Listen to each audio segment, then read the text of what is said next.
នេះគឺជាព្រឹត្តិការណ៍ដ៏ធំ Auto Show ប្រចាំឆ្នាំ2025នៅ The Premier Center សែនសុខ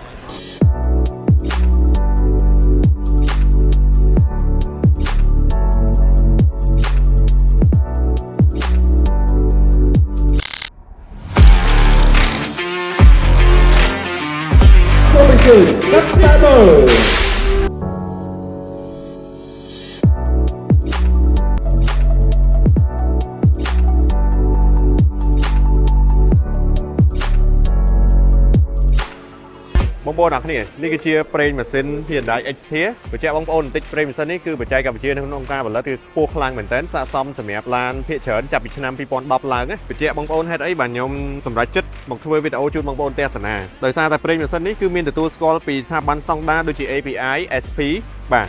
ILSAC GF6 គឺជាស្ថាប័នទទួលស្គាល់ស្តង់ដារជាលក្ខណៈអន្តរជាតិហើយគេថា version ចុងក្រោយបង្អស់សម្រាប់ប្រេងម៉ាស៊ីនបងប្អូនចរាចរណ៍លក់លើទីផ្សារគឺមានច្រើនមែនតើចុះហេតុអីបានជាថ្ងៃនេះខ្ញុំមកស្តង់ Hyundai Xterra អញ្ចឹងបងប្អូន Hyundai បញ្ជាក់បន្តិចគឺជាក្រុមហ៊ុនផលិតរថយន្តមួយដែលបងប្អូនធ្លាប់ឮជាយូរមកហើយល្បីល្បាញមែនតើទៅលើភាពធន់របស់កូរ៉េខាងត្បូងដោយសារតែខ្ញុំចាប់អារម្មណ៍ចង់ណែនាំជូនទៅកាន់បងប្អូនពាក់ព័ន្ធជាមួយនឹងប្រេងម៉ាស៊ីននេះទី1វាទទួលស្គាល់ដោយបទដ្ឋានស្តង់ដារហើយទី2វាមានសារធាតុកាត់បន្ថយនៅសំណឹកលាងជាមួយនឹងកាកសំណល់ផ្សេងៗនៅក្នុងម៉ាស៊ីនចំណុចដែលពិសេសគឺជួយបង្ការនៅអាយុកាលនៃការប្រើប្រាស់ម៉ាស៊ីនឡានរបស់យើងបានយូរ